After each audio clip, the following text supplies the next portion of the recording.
So, the Ethan Allen Homestead in Burlington, Vermont is located on a piece of land that is known as an intervale.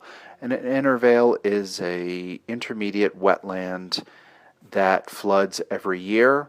The soil around it tends to be incredibly fertile, and it's highly sought after by people throughout history because of how fertile the land is. One example, the Nile River, which floods every year. This piece of land, Burlington's Intervale, was home to many people long before Ethan Allen ever set foot on it. Indigenous people lived on Burlington's Intervale for 13,000 years before European colonizers arrived, and remained long afterwards as well. We're now working on well over 230 years since Ethan Allen died, and he only lived on the homestead property for about 18 months. While those 18 months were certainly significant, this piece of land was really at the crossroads of history. The history of this land didn't stop once Ethan Allen died. Absolutely did. Some of that drama played out at the Ethan Allen homestead in the few years after Ethan died. So, just to kind of set the stage a little bit, I want to give you an idea of what the world of the 18th century was like, especially economically. Vermont and parts of New Hampshire were really the frontier. They were very sparsely populated, and it was actually very difficult to get places. And also note that we're dealing with a brand new state, and a lot of the systems of government that we're used to today didn't exist. And we were dealing with a pre-monetary economy. We're really used to the cash-based economy in our modern world. We have goods, we sell them for cash. We use that cash to buy other goods. Until more recently, and by recently I mean the past 150 years or so, you could go your entire life and never handle money. You could own close to 1,000 acres of land and have absolutely zero money in the bank. And in reality, that the profit that you earned from your land decided how prosperous you were. When you look at the banking system, that really didn't exist. The money that did exist was very unstable, and you never knew it was good. Now, counterfeiting was a capital offense. However, people counterfeited all the time. It's estimated that by the Civil War, probably half the paper currency in circulation was counterfeit. In reality, bartering and trading was the primary system of exchange.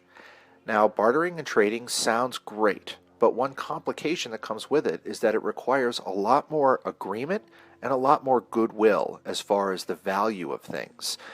You have to be sure that the goods are properly transmitted to the satisfaction of everyone. And many times people will value those goods. They may say, well, the quality of the good that you gave me is not commensurate with the value that you said it would be. Inheritance also plays a major role, as does that perceived value. In a lot of cases, you're betting on the future value of a good. Farmers especially would plant their crops in the spring, and sometimes they'd have to borrow money based on what cash they expected to be able to raise after their crop was harvested and then sold. And they'd bet on a good crop. Oftentimes, farmers were left holding the bag if they had a poor crop and they weren't able to meet those debts. And in fact, the life of a frontier farmer was one of a lot of revolving debt. There are also issues with the legal system. We actually have a very developed legal system now. Things like real estate transactions. Anyone who's ever sold real estate will tell you that we have a very complicated legal apparatus. Now, it seems onerous to us, but they say good paperwork makes good partners, and it is correct because it makes sure that everyone is agreed to this transaction, all parties are satisfied, and all parties have received what they were supposed to receive in this agreement. But in this time, you often had people making agreements with each other on a scrap of paper. If that paper was lost track of, lawsuits could ensue, especially over the value, over boundaries, and it leads to a lot of litigation. You also had the issue of identity. People could skip town and leave their creditors in the lurch. If you get up to your eyeballs in debt, you may say it might be a good time to leave the state for a while and change your name, which is a very easy thing to do. Not as easy now, but back then people could skip town and avoid paying their creditors. We look at things like debtors' prisons. We kind of laugh at debtor prison now because we can say, well, if you lock a person up, they can't work to earn the money to pay their debt. But it was a very real reality for people in the 18th century because someone could skip out, move somewhere else, and never have to repay their debts and leave their creditors holding the balance.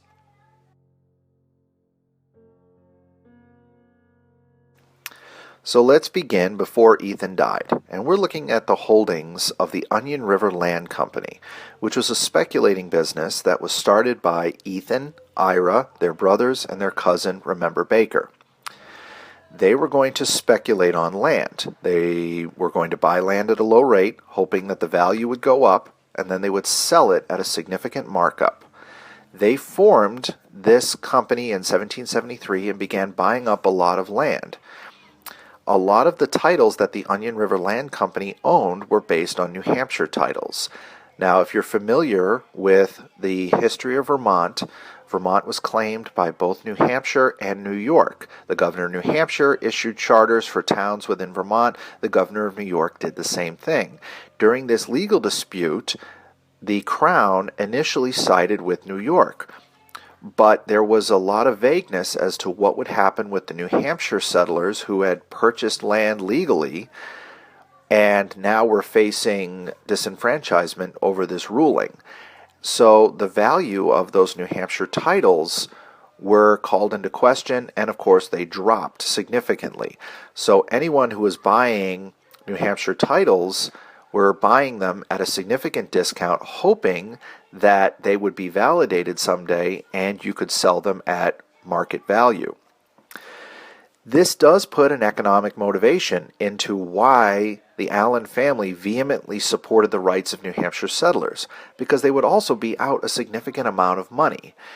I am not going to say that the rights of the settlers didn't play a role as well, but you do have to acknowledge the economic motivations. The lack of validation of the New Hampshire titles was a major political issue in early Vermont. In fact, you could say it colored a lot of the economic decisions in early Vermont until statehood, because it wasn't until statehood in 1791 that they were finally validated. The Onion River Land Company in total owned about 45,000 acres of land in what is modern-day Vermont. An accurate map of the state delineating its borders was not drawn until 1790, and so there were border disputes all over the place. And there were even sections where people didn't recognize the authority of the Republic of Vermont. They may recognize the authority of New York or even somebody else. So there was a lot of confusion in the legal system, and it meant that there would be a lot of legal disputes and a lot of concern as to how you're going to deal with land issues after this situation ended. The Onion River Land Company existed throughout the American Revolution, but there were complications following the war.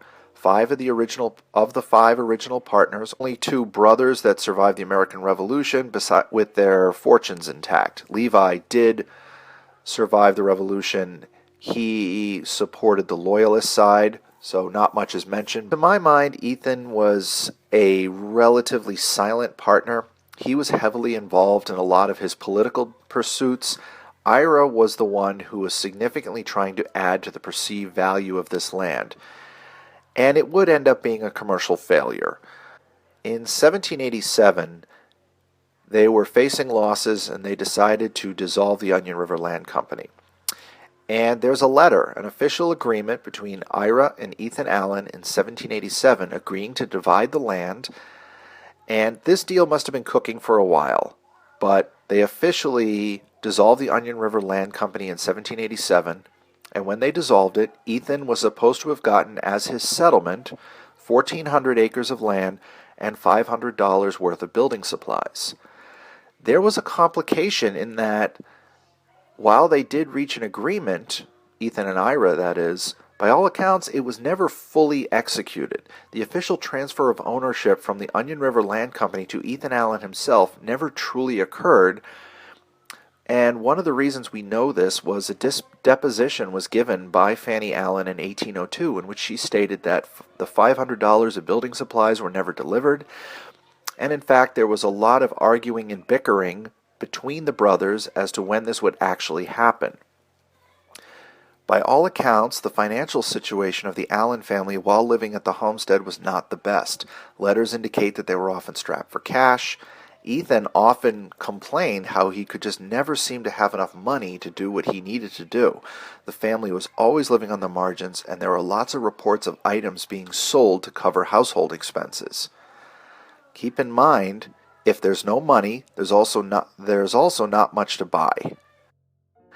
And so what people had, they had to produce and make themselves, and again, in a barter-based economy, keeping track of all the various transactions could be a daunting task. In the Allen house was by all accounts rough and primitive. Reports indicate that Fanny Allen, despite having come from high society, had to adapt to a very rough frontier living lifestyle. Things were cramped, things were cold. Historical evidence also reveals that Ethan was probably not the easiest person in the world to live with. After he died in February 1789, complications followed. Considering that the land deal was never fully executed and that Ira had not come through with his bargain, Fanny wasn't really sure what property was hers and what she could use to leverage her debt. The other complication was that Ethan died without a will. Fanny Allen's attorney often commented in his notes that had Ethan left a will, this would have been much simpler, and she probably would have had much more to work with. It fell upon Ira Allen to administer his brother's estate. He became the owner of record, and he was the one that had to make sure his sister-in-law was cared for. But there were more complications because the actual market value of the land was not very high at that moment. The Onion River Land Company had had stiff competition from the Republic of Vermont, who were seizing and selling off the land of loyalists and people who hadn't paid their tax bills. So Ira was betting on improvements increasing the value, and he held onto the land title for as long as he could, hoping he could make a return on the investment. Now, despite the fact that there were a significant amount of accusations around it, there really isn't evidence that Ira intended to disinherit his sister-in-law. But his general financial problems that he had throughout the 1790s and the early 1800s complicated the fact that he still owed his sister-in-law her inheritance, and there were a lot of family squabbling. We know that an inventory was taken of the estate in September 1789. Ira Allen arrived at the Allen house to take an inventory and accounting of all the objects in it. And this event actually gives you a little window into the Allen family dynamic. Ethan had left 6 children behind from his first marriage, 3 from his second marriage. The 3 daughters from his first marriage, one of them, Lucy Caroline, had just married Samuel Hitchcock, and her younger siblings had gone to live with her and her new husband. Now, Ethan's second wife, Fanny, was only responsible for taking care of her 3 older children by Ethan. During this inventory, there are accounts of squabbling over different things. A lot of sundry items like sheets, watches, and candlesticks, things that we don't often think of. And a lot of people in our modern world would be saying, why would we argue over sheets? But it gives you a window into the world they inhabited. We tend to live in a modern world of abundance. We live in a post-industrial world where we can get almost anything we need for cheap. But goods back then were harder to come by and had significantly more value. We also have to look at why people are arguing clothes through the lens of women's rights at the time, or rather the lack of women's rights during this time. When women married, as the vast majority of them did, they still had legal rights, but they no longer had autonomy. Instead, they found themselves in positions of almost total dependence on their husbands, which the law called coverture. Now, coverture was based on the assumption that a family functioned best if the male head of household controlled all of its assets. As a result, a married woman could not own property independent of her husband unless they had signed a special contract called a marriage settlement. Such contracts were rare and even illegal in some parts of the country. In the absence of a special or separate estate, all personalty, which is personal property that a woman brought into her marriage or earned during the marriage, including wages, became her husband's. He could manage it or give it away as he chose without consulting her. Women's rights to real property or real estate, lands, buildings, things that contributed or constituted the most wealth in the early national period, were much more extensive than their rights to personal property. A husband could not sell or mortgage the real estate his wife had brought into their marriage without her consent. He could use it, but he could not convey it, because a woman's real estate, generally inherited from her father, was meant to stay in the family and descended through her to her children. A wife also had important rights to real property that her husband brought into the marriage or purchased afterward. He could not sell or mortgage it unless she signed a statement signifying her free consent, which was recorded with the deed. Few mortgagors or buyers would enter into agreement without the wife's consent. They knew that she retained her right to be maintained by the property in the event of her husband's death, even if he died insolvent. Courts were careful to ensure that a wife signed a conveyance of her own free will and not because of pressure from her husband. In fact, in many cases, a court officer would question her apart to confirm that she actually agreed to the sale or mortgage.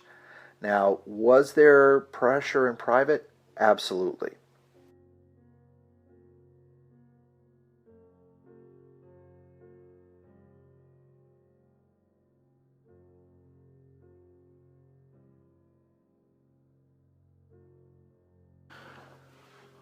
When you consider the complete lack of rights over property that women enjoyed and the difficulty in personal property, all of a sudden it causes you to look at the disputes between Fanny Allen and her stepdaughter Lucy Hitchcock in a much different light.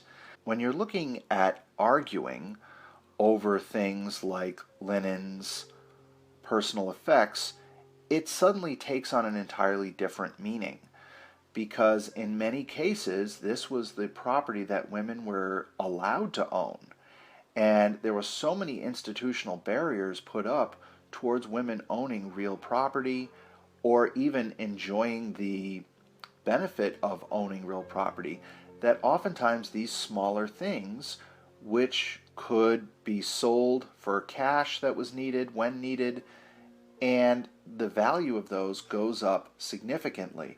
In fact, Fanny Allen paid their hired hands in cloth. And so all of a sudden, arguing over personal effects doesn't seem that much far off like it would today.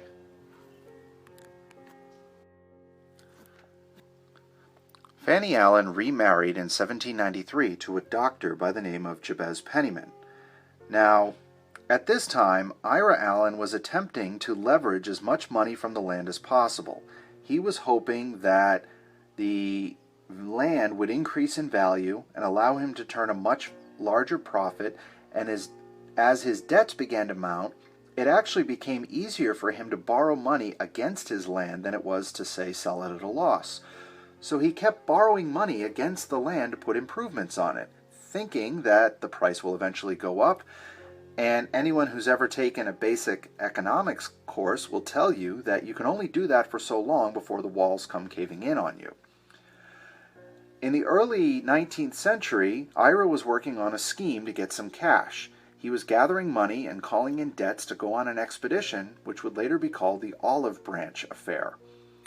He went to buy guns for the Vermont State Militia. He gathered a bunch of loans, and he actually was gone on this expedition for about 5 years. He was detained by the British under suspicion of arming Irish rebels. There's actually a really interesting story about it. But in Vermont, nobody really knew what was going on with this. They knew he had borrowed a bunch of money to go secure these weapons. What happened in London was he had a business meeting that apparently didn't go well. The business partner told British authorities that he was buying guns for Irish rebels and not the Vermont militia, and he was detained. And there wasn't really an international mission at the time for Vermont to get him back. And everybody is wondering, especially as creditors, when is Ira going to return? At that point, from around 1794, Fanny and Jabez Penniman moved into the Allen house, and they would actually live there for 5 years. Ira was away. He wasn't there to give permission, and I think they were going off of the idea that possession is 9/10 of the law. And they were making improvements to the land. Penniman indicated that he completed work on a barn that had been started during Ethan's time. And at that point, though, they never knew if they were going to actually legally own the land, because Ira had to officially transfer the title for it, and it was always in this legal gray area. And by the accounts, this got to be a bit much for them, because they had no idea where Ira was. They didn't know if they would gain the title for the property. So just as the century turned, they entered into an agreement with a gentleman by the name of Jonathan Ormsby. And he had a bit of a dubious claim to the homestead property, and so they agreed for a sum of money to vacate and let him deal with the legal issues. Now, Ormsby will come into play a little bit later. He did live at the homestead at one point. I guess he could technically be considered a tenant of the property, but Penniman and Fanny decided to move to Westminster. And at that point, litigation flooded in. A lot of his creditors were seeking him to pay his debts. While Ira had been in prison, all of the guns that he had purchased and intended to sell for the Vermont State Militia had rusted out and were generally useless, so he completely lost that investment. And his nose was open for a significant amount of money, and people began filing lawsuits left and right. Some of them were people like the trustees of the University of Vermont, because they had been promised a significant sum of money in addition to the land he had conveyed to UVM. And the trustees of the University of Vermont actually had to sue him. In 1802, Fanny's husband, Jabez Penniman, sent a letter to Ira. Now, we have copies of the letter, and it's really fascinating because Penniman puts pressure on Ira to settle Ethan's estate, and he says to Ira that, your brother, Ethan, would have taken care of his children, and they need to be cared for properly. And Penniman said, I'm not looking for any sort of material gain, but he's complaining about the fact that the younger children hadn't had very good schooling, they couldn't afford books, and Ira sent him a rather terse response, saying he had done more than enough to support his nieces and nephews, and Penniman responded, no, you did not. You can probably guess where this is going. Fanny and Jabez Penniman filed a lawsuit against Ira in the Chancery Court. Now, Fanny could not file the lawsuit herself. Her husband, Jabez Penniman, had to file a lawsuit on her behalf to secure her dower's rights for the homestead property. I'm showing you a scan of the actual lawsuit. It's a rather fascinating read.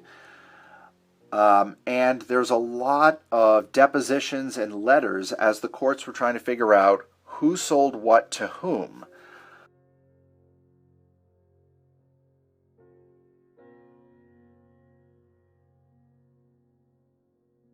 It took 4 years after the lawsuit was filed for Fanny Allen to gain her inheritance from, actually at this point, Fanny Penniman to gain her inheritance from Ethan. Ethan died in 1789.